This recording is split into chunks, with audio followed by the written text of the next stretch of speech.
નમસ્કાર મિત્રો, મારી યુટ્યુબ ચેનલ સંજય પટેલમાં આપનું હાર્દિક સ્વાગત છે.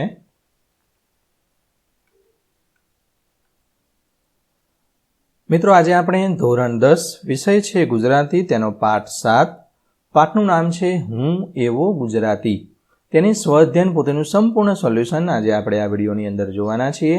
પરંતુ તે પહેલાં જે મિત્રો અમારી ચેનલમાં નવા છે, જેમણે હજુ સુધી અમારી ચેનલને સબસ્ક્રાઇબ નથી કરી, તે અમારી ચેનલ જરૂર સબસ્ક્રાઇબ કરે, વિડીયો લાઇક કરે, શેર કરે અને બેલ નોટિફિકેશન આઇકોન ઓન કરે, જેથી અમારા દરેક નવા વિડીયોની નોટિફિકેશન તમારા મોબાઈલની સ્ક્રીન પર મળી શકે.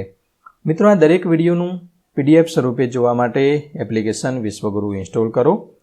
તો શરૂ કરીએ છીએ 7મો હું એવો ગુજરાતી, જેમાં અહીંયા સર્જક અને કૃતિ પરિચય આપેલો છે, જે તમારે સમજી લેવાનો છે, વાંચવાનો છે. એટલે કે આ કોણે લખ્યું છે, કઈ રીતનું છે, કવિ વિનોદ જોશીનું વતન બોટાદ છે કે ક્યાં, બધી માહિતી આપેલું છે. આટલું કરો તે પણ તમારે સમજી લેવાનું છે. વાંચો અને સમજો. તેમાં સુધારક તો અમૃતરસ, કર્તાક તો કાંસી જોડા. તો આ બધા પ્રકારના જે શબ્દ સમૂહ માટે એક શબ્દ અથવા સમાનાર્થી શબ્દ પૂછાય છે, તેની અંદર આની અંદરથી જ પરીક્ષામાં પૂછાય છે. માટે આ વાંચો અને સમજો, તેની અંદરના શબ્દો ખાસ વાંચવાના છે. હવે વિભાગ B છે, જોડકા જોડવાના છે. આની સામે 2 છે. પહેલું હું એવો ગુજરાતી, સર્જક તો તેના વિનોદ જોશી, તેના લેખક છે.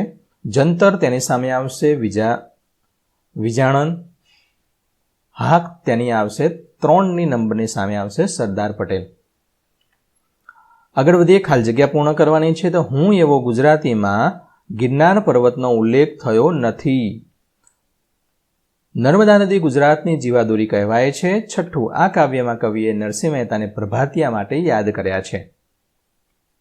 7મી, વિનોદ જોશીનું મૂળ વતન બોટાદ છે. જે અગાઉ આપણે જે કવિ પરિચય જોયો, એની અંદર આ બધા પ્રશ્નો હોય, એમાંથી પણ પ્રશ્નો પૂછાય છે. જન્મ ક્યાં થયો, તો મૂળ વતન કયું છે, આના લેખક કોણ છે, આ 3 વસ્તુ તમારે યાદ રાખવાનું. 8મું, હું એવો ગુજરાતી કાવ્યનો સાહિત્ય પ્રકાર ગીત છે. 9મું, કવિએ ગુજરાતી ભાષાને લચકતી કહી છે. અને 10મી છે, સૌથી જૂની અરવલ્લીની પર્વતમાળાને કવિએ સંદર્ભ લીધો છે. મિત્રો, આ દરેક વિડીયોનું PDF સ્વરૂપે સોલ્યુશન મેળવવા માટે તમારા મોબાઈલના પ્લે સ્ટોરમાં વિશ્વગુરુ સર્ચ કરી એપ્લિકેશન ઇન્સ્ટોલ કરી શકશો. તદ્દન ફ્રી એપ્લિકેશન છે. કોઈપણ પ્રકારના પૈસા તમારે વાપરવાના આપવાના નથી. શરૂઆતની સ્ક્રીન આવી જોવા મળશે. તેમાં સ્વઅધ્યયન પોથી પર ક્લિક કરી ધોરણ પસંદ કરી વિષય ગુજરાતી પર ક્લિક કરતા વિડીયોના ઓપ્શન પરથી તમે વિડીયો જોઈ શકશો. PDFના ઓપ્શન પરથી તમે PDF સ્વરૂપે સોલ્યુશન મેળવી શકશો. ખૂબ જ સારી એપ છે. એકવાર જરૂર ડાઉનલોડ કરીને જોજો. ચલો આગળ વધીએ છીએ. તેમાં પ્રશ્ન એક વાક્યમાં તેના જવાબ આપવાના છે. કવિ શાનું ગૌરવ કહે છે? તો કવિને ગુજરાતી હોવાનું ગૌરવ છે. આપણે પણ ગુજરાતી છીએ, તો આપણે પણ ગુજરાતી હોવાનું ગૌરવ હોવું જોઈએ. 12મો પ્રશ્ન, ગુજરાતના પ્રાણોમાં શું ધબકે છે? તો રત્નાકર ધબકે છે. 13મો પ્રશ્ન, કવિએ કાવ્યમાં કયા કયા મધ્યકાલીન સાહિત્યકારોને યાદ કર્યા છે? તો કવિએ કાવ્યમાં નરસિંહ મહેતા, મીરાબાઈ, વિજાણન જેવા મધ્યકાલીન સાહિત્યકારોને કવિએ યાદ કર્યા છે. 14મો પ્રશ્ન છે, કવિએ આ કાવ્યમાં કયા કયા મહાન સ્વાતંત્ર્ય સેનાનીઓને યાદ કર્યા છે, જેમણે આપણને ભારત દેશ આપણો આઝાદ થયો તેની અંદર મદદરૂપ બનેલા છે? તેમાં ગાંધીજી અને સરદાર પટેલ જેવા મહાન સ્વાતંત્ર્ય સેનાનીઓને કવિએ આ કાવ્યની અંદર યાદ કર્યા છે. 15મા પ્રશ્નનો જવાબ જોઈએ. તો કવિએ ગાંધીજી અને સરદારની કઈ વિશેષતાઓને યાદ કરી છે? તો આ કાવ્યમાં ગાંધીજીનું મૌન અને સરદારની હાકલને યાદ કરી છે. 16મો પ્રશ્ન જોઈએ. કવિની છાતી શા માટે ગજગજ ફૂલે છે? તો પોતે જ ગુજરાતી છે, એ જ ગૌરવની વાત હોવાથી કવિની છાતી ગજગજ ફૂલે છે, એટલે કે ખૂબ જ આનંદિત થાય છે. 17મો પ્રશ્ન, કૃષ્ણ ભક્તિનું અમૃતપાન કરાવતી કઈ નગરીને યાદ કરી છે? તો કૃષ્ણ ભક્તિનું અમૃતપાન કરાવતી એવી દ્વારકા નગરીને યાદ કરી છે. 18મું, ઉત્તર ગુજરાતના પ્રખ્યાત કયા મંદિરનો ઉલ્લેખ કવિએ આ કાવ્યમાં કર્યો છે? તો સૂર્ય મંદિરનો ઉલ્લેખ આ કાવ્યની અંદર થયેલો છે. 19મો પ્રશ્ન, ગર્ભદીપ શબ્દ કવિએ શા માટે પ્રયોજ્યો છે? એટલે કે શા માટે તે શબ્દનો ઉપયોગ એણે કવિતામાં કરેલો છે? તો ગર્ભદીપ શબ્દને કવિ નવરાત્રિના ગર્ભદીપ સમાન ગણે છે, જ્યાં નવરાત્રિમાં 9 દિવસ સુધી માતાજીના ગરબા દ્વારા દેવીની આરાધના કરવામાં આવે છે. 20મો પ્રશ્ન, મારી માટીનો જાયો એટલે શું? તો મારી માટીનો જાયો એટલે ગુજરાતની ધરતીનો જાયો. 21મો પ્રશ્ન, ગુજરાત પર કોના આશીર્વાદ વરસ્યા છે? કાવ્યને આધારે સમજાવવાનું છે. તો ગુજરાત પર ભારત માતાના આશીર્વાદ વરસ્યા છે. 22મો પ્રશ્ન, ગુજરાતના પ્રાકૃતિક અને સાંસ્કૃતિક વિરાસતને ઉજાગર કરતા કોઈ પણ 3 સ્થાનના નામ આપો. અહીંયા હું બીજા ઘણા બધા નામ આપું છું. એટલે કે ગુજરાતનું જે કુદરતી સૌંદર્ય છે અને સાંસ્કૃતિક વિરાસત છે એના આધારે એમાં આપણું ગુજરાતનું સ્થાન આગળ વધ્યું તો શેના કારણે વધ્યું છે એવું ખાસ આપણે કોઈ એમ કહીએ ગુજરાતમાં તમારે જોવા માટે કયું કયું છે, તો આ બધા નામ આપણે આપી શકીએ ટૂંકમાં. પહેલું, નર્મદા મહીનદી, અરવલ્લીની પર્વતમાળાઓ, શત્રુંજય શિખર, સૂર્ય મંદિર, ગિરનાર, દ્વારિકા વગેરે ગુજરાતના પ્રાકૃતિક અને સાંસ્કૃતિક વિરાસતને ઉજાગર કરતા સ્થળો છે. ડ, નીચે આપેલા પ્રશ્નોના 3-4 વાક્યમાં ઉત્તર લખવાના છે. તેમાં 23મો પ્રશ્ન, મારે શિરે ગુજરાતના આશીર્વાદ એમ ન કહેતા નાયકે મારે શિર ભારત માતાની આશીષ આવું શા માટે કહ્યું છે? તો કવિ કહે છે કે હું ભારત માતાનો પુત્ર છું, ભલે જન્મે ગુજરાતી છું, પણ ઉમાશંકર જોશીએ કહ્યું છે કે હું ગુર્જર ભારતવાસી છું. મારી નસોમાં ભારત માતાનું લોહી વહે છે, મારા માથે મારી ભારત માતાનું શુભાશીષ છે. 24મો પ્રશ્ન, નર્મદા, મહીસાગર, અરવલ્લી અને રત્નાકરની કવિએ શી વિશેષતા વર્ણવી છે? તો કવિ કહે છે કે નર્મદાના નીર મારા અંગે અંગમાં વહે છે, શ્વાસે શ્વાસે મહીસાગર રેલાય છે, મારો દેહ અરવલ્લીનો બનેલો છે તથા શ્વાસમાં રત્નાકર ધબકે છે. આ બધી વિશેષતાઓ કહી છે. 25મો પ્રશ્ન, કવિ કહે છે કે કવિની છાતી શા માટે ગજગજ ફૂલે છે? કવિ એમ કહે છે કે મારી છાતી ગજગજ ફૂલે છે. કેમ? તેવું શું છે? તો કવિ પોતે ગુજરાતી છે એ વાતથી તેમની છાતી ગજગજ ફૂલે છે. 26મો, સત્યના આયુધની શી વિશેષતા છે? તો કવિએ ગાંધીજીના સત્યને આયુધ એટલે કે શસ્ત્ર કહ્યું છે. વિશ્વમાં અનેક યુદ્ધો જાત જાતના આયુધોથી લડાયા છે, એટલે કે જાત જાતના શસ્ત્રોથી લડાયા છે. ભવિષ્યમાં પણ લડતા રહેશે, લડશે. પરંતુ આ સત્યરૂપી આયુધની વિશેષતા એ છે કે ગાંધીજીએ એનાથી બ્રિટિશરોને ધ્રુજાવ્યા હતા અને ભારતને આ સત્યરૂપી આયુધને કારણે જ સ્વતંત્રતા મળી હતી. વિશ્વના ઇતિહાસમાં આ એક અનોખી ઘટના છે. એટલે કે હંમેશા ગાંધીજી ટૂંકમાં એવું કહેવા માગે છે કે સત્યની આગળ કોઈ પણ ખોટું લાંબા સમય સુધી ટકતું નથી અને હંમેશા સત્યની જીત થાય છે. આના ઉપરથી તેમણે સત્યના પ્રયોગો તે પણ પાઠ્યપુસ્તક ગાંધીજીએ તેમનું લખેલું છે. ટૂંકમાં હંમેશા કોઈ પણ પરિસ્થિતિ હોય સત્ય બોલવું જોઈએ અને સત્યનો જ વિજય થાય છે. હા, તમે સાચું બોલશો એટલે તમારે ઘણા બધા મુશ્કેલીનો સામનો કરવો પડશે, પરંતુ અંતે તો તમારી જીત થશે જ. 27મો, ગુજરાતના પનોતા પુત્ર સરદાર વલ્લભભાઈની ભારતભરમાં હાક હતી એમ શા માટે કહી શકાય? તો ગુજરાતમાં પનોતા પુત્ર એવા લોખંડી પુરુષ ગણાતા સરદાર વલ્લભભાઈ પટેલ એક હાંકથી ભારતના ખેડૂતોને બ્રિટિશરોને વિચિત્ર કાયદાનો વિરોધ કર્યો હતો. આથી કહી શકાય કે સરદારની ભારતભરમાં હાક હતી. 28મો, કવિ ગુજરાતીને મહાજાતિ શા માટે કહે છે? તો ગુજરાતની પ્રજા સાહસિક પ્રજા છે, વિરલ છે, અનન્ય છે. દેશ વિદેશમાં એની ખ્યાતિ છે, એટલે કે વિશ્વના દરેક દેશની અંદર ગુજરાતની પ્રજા ગયેલી જશે. કહેવાય છે કે જ્યાં જ્યાં વસે ગુજરાતી ત્યાં ત્યાં સદાકાળ ગુજરાત, એટલે કે ગુજરાતી એકવાર જાય તો ત્યાં ગુજરાત જ થઈ જાય એવું. અમુક મારા મિત્રો ત્યાં અમેરિકામાં અને લંડનમાં ઘણી જગ્યાએ ગયા છે, તો એ બધા એમ કે હું ઘણીવાર પૂછું તમને અંગ્રેજી આવડી ગયું છે ને હવે? કે ના અમે આજુબાજુ રહે છે બધા ગુજરાતી જ બોલે, આપણા ગુજરાતના જ બધા છે. એ બધા ભેગા મળીને દિવાળી એ ઉજવે, નવરાત્રિ એ ઉજવે, બધું કરે. બોલો, તો કહેવાનો મતલબ આ જે પંક્તિ છે એ આ સિદ્ધ થાય છે કે જ્યાં જ્યાં વસે ગુજરાતી ત્યાં ત્યાં સદાકાળ ગુજરાત. આમ આ વિશ્વમાં વિચરતી જતી ગુજરાતીની બોલને લીધે કવિ ગુજરાતને મહાજાતિ કહે છે. ઈ, પ્રશ્નના 8-10 વાક્યોમાં મુદ્દાસર ઉત્તર લખવાના છે. 29મું, શા કારણોથી તમને ગુજરાતી હોવાનું ગૌરવ છે? એવું તો શું છે કે આપણને ગુજરાતનું ગૌરવ હોવું જોઈએ, આપણે ગુજરાતી છીએ એવું ગૌરવ હોવું જોઈએ અને દરેક ગુજરાતીને તેનું ગૌરવ હોવું જ જોઈએ. તો તેનો જવાબ જોઈએ. તો નીચેના કારણોથી અમને ગુજરાતી હોવાનું ગૌરવ છે.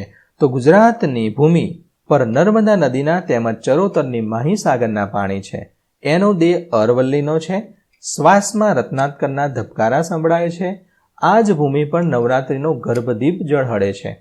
આ જ ભૂમિ શત્રુંજય પર્વતમાળાના શિખરથી શોભે છે.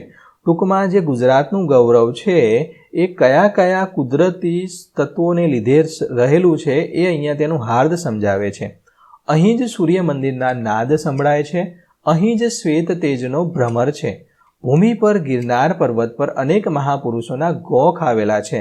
એવું પણ કહેવાય છે કે ગિરનારની અંદર એટલી બધી ગુફાઓ છે કે પહેલાંના સમયમાં તેના યુદ્ધોથી અને તેનાથી લડવા માટે અથવા તેનાથી બચવા માટે તે ગુફાઓનો સહારો લેતા.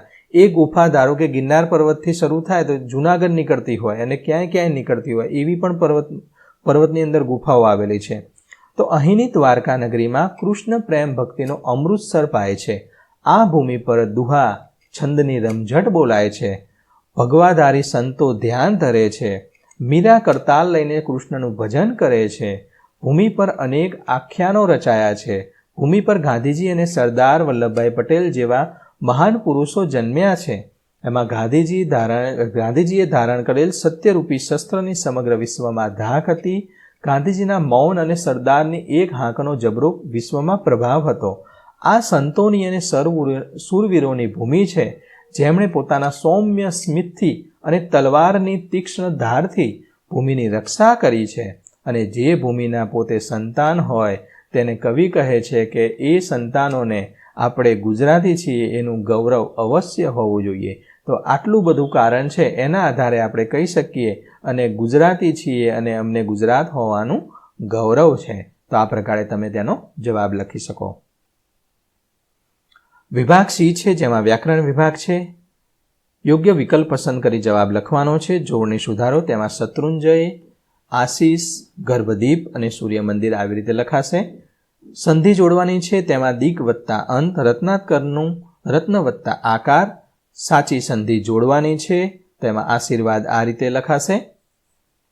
સમાસ શોધવાના છે. ગર્ભદીપ જે કર્મધારય સમાસ છે. રત્નાકર તત્પુરુષ સમાસ. દુહા છંદ, દુહા અને છંદ વચ્ચે ગેપ પડે અને અથવા કેથી જોડી શકાય અથવા તો ભાગ પાડી શકાય તેને દ્વંદ્વ સમાસ કહે છે. નર્મદા ઉપજ સમાસ છે. નવરાત્રિ દ્વિગુ સમાસ છે. આગળ નવ આવે છે માટે. ભારત માતા તત્પુરુષ સમાસ છે અને સૂર્ય મંદિર તત્પુરુષ સમાસ છે. જોડણી ભેદ થતો અર્થભેદ, એટલે કે જોડણી રસ્વઈ દીર્ઘઈ અથવા ઉપર માથે મીંડું થાય તો એ તેનું ઉચ્ચાર અથવા તેનો અર્થ ફરી જાય છે. તો અહીંયા રસ્વઈ અને પિંડ, પિંડ એટલે થશે શરીર અને પીડ એટલે થશે વેદના. અલી એટલે થશે ભમરો અને લીની અંદર દીર્ઘઈ આવે ત્યારે થશે સખી. અસ્ત્ર એટલે ફેંકવાનું હથિયાર અને શસ્ત્ર એટલે હાથમાં રાખી મારવાનું હથિયાર. અસ્ત્ર એટલે કે દૂર ફેંકવાનું, ફેંકો અને સામેવાળાને ભાગે અને મરી જાય અથવા તો ટૂંકમાં તેને ફેંકીને અને તેના ઉપર પ્રહાર કરીએ અથવા છૂટું ફેંકીએ તેને અસ્ત્ર કહેવાય. શસ્ત્ર એટલે હાથમાં રાખીને લડવાનું, ધારો કે તલવાર. અગ એટલે અગ્નિ અને અંગ એટલે શરીર. માથે મીંડું તોય ફરી જાય છે. પંક્તિઓના અલંકાર ઓળખાવાના છે. પહેલું, અરવલ્લીનો પિંડ પ્રાણમાં ધબકે છે રત્નાકર, જે સજીવારોપણ અલંકાર છે. બીજું છે સૂર્ય મંદિરે ગુર્જરતો હું ધવલ તેજનો ભૃંગ, જે રૂપક અલંકાર છે. કયો પ્રત્યય રહેલો છે? તો ગુજરાતી, તેમાં પર પ્રત્યય, અને ગિરનારી તેમાં પર પ્રત્યય રહેલો છે. સમાનાર્થી શબ્દો. પહેલું રત્નાકર એટલે સમુદ્ર, સાવજ એટલે સિંહ, ધવલનું શ્વેત, સૂર્ય તો રવિ, તલવાર તો ખડગ, સૌમ્ય તો શાંત. સૌમ્ય સ્વભાવ એમ કહીએ ને, એકદમ શાંત સ્વભાવ છે, સૌમ્ય સ્વભાવ છે. સાચો પ્રકાર શોધીને લખવાનો છે. કોનો? સંજ્ઞાનો. તો નર્મદા વ્યક્તિવાચક સંજ્ઞા, અરવલ્લી વ્યક્તિવાચક, નવરાત્રિ સમૂહવાચક, નવ વધારે જથ્થો આવ્યો માટે, આશીષ ભાવવાચક સંજ્ઞા, સંત જાતિવાચક સંજ્ઞા અને વિજાણન વ્યક્તિવાચક સંજ્ઞા છે. મિત્રો, વિડીયો સારો લાગે તો લાઈક કરો, તમારા અન્ય મિત્રોને શેર જરૂર કરો. રૂઢિપ્રયોગના અર્થ: ગજગજ છાતી ફૂલવી, ગર્વ અનુભવો, હું આનંદિત થવું, હું ગુજરાતી છું તેથી મારી છાતી ગજગજ ફૂલે છે એટલે કે ગર્વ અનુભવે છે. શબ્દ સમૂહ માટે એક શબ્દ કાણાવાળા ગરબાના મધ્યમાં મૂકેલો દીવો તેને ગર્ભદીપ કહેવાય. દિશાઓના છેડા તેને દિગંત કહેવાય અને રત્નોના ભંડારરૂપ સાગર તેને રત્નાકર કહેવાય.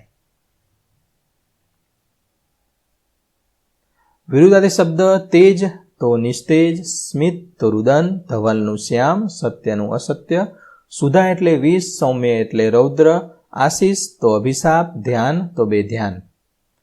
તળપદા શબ્દના શિષ્ટ રૂપ આપવાના છે. પરભાતી એટલે પ્રભાતિયા, જંતર એટલે વાજિંત્ર, જાયો એટલે કે પુત્ર, દિગ એટલે દિશા, દિગંત કહેવાય છે. ચારે દિશા દિગંત, જે અંત છે તે દિગંત.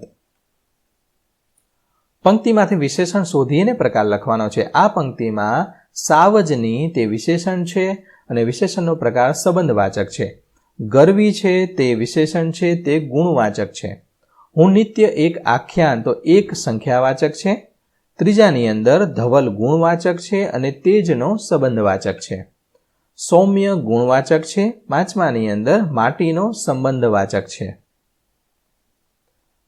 43મું ક્રિયા વિશેષણ શોધી પ્રકાર તો પહેલું છે તેમાં ગજગજ માત્રાવાચક છે.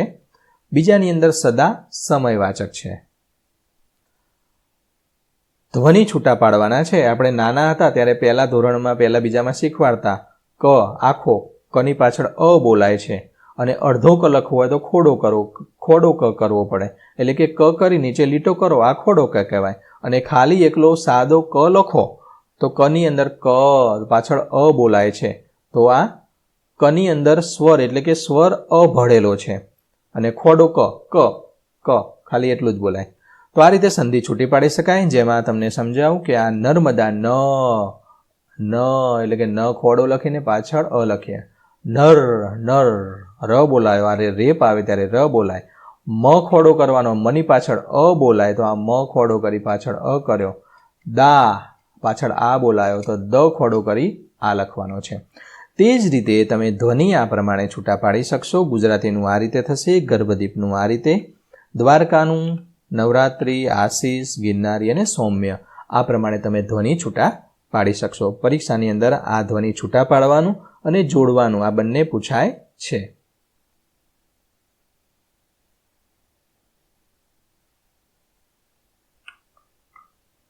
આટલું અવશ્ય જાણો. આ ક્રિયા વિશેષણો છે, કોને કયા વિશેષણ કહેવાય, કઈ રીતે ક્રિયા વિશેષણ શોધવાના, એટલે કે અર્થમાં વિશેષતા અથવા વધારો કરતા હોય તેને ક્રિયા વિશેષણ કહેવાય. જ્યાં ટૂંકમાં માહિતી આપેલી છે આ તમારે સમજી લેવાની છે. તે ઉપરાંત તેના ઉદાહરણ પણ આપેલા છે. તો ક્રિયા વિશેષણમાં સમય અથવા કાળવાચક વિશેષણ, સમયવાચક ક્રિયા વિશેષણ સૂચવતા કયા કયા પદો છે તે પણ અહીંયા આપેલા છે, તે મારે સમજી લેવાના છે. રીતિવાચક ક્રિયા વિશેષણ તો તેના પણ ઉદાહરણ સહિત તેનું આપેલું છે. તો પરીક્ષાની અંદર તમને લાભદાયી રહેશે. વિભાગ ડી એની અંદર લેખનવાચક છે, જેમાં નિબંધ પૂછાય છે. તો મારી કલ્પનાનું ગુજરાત અથવા ગુજરાત મારી નજરે, તો તમારી નજરમાં ગુજરાત કેવું હોવું જોઈએ? અત્યારનું ગુજરાત તો છે જ, પણ હજુ એમાં વધારો કરી અને ગુજરાત કેવું હોવું જોઈએ તે અહીંયા નિબંધ આપેલો છે.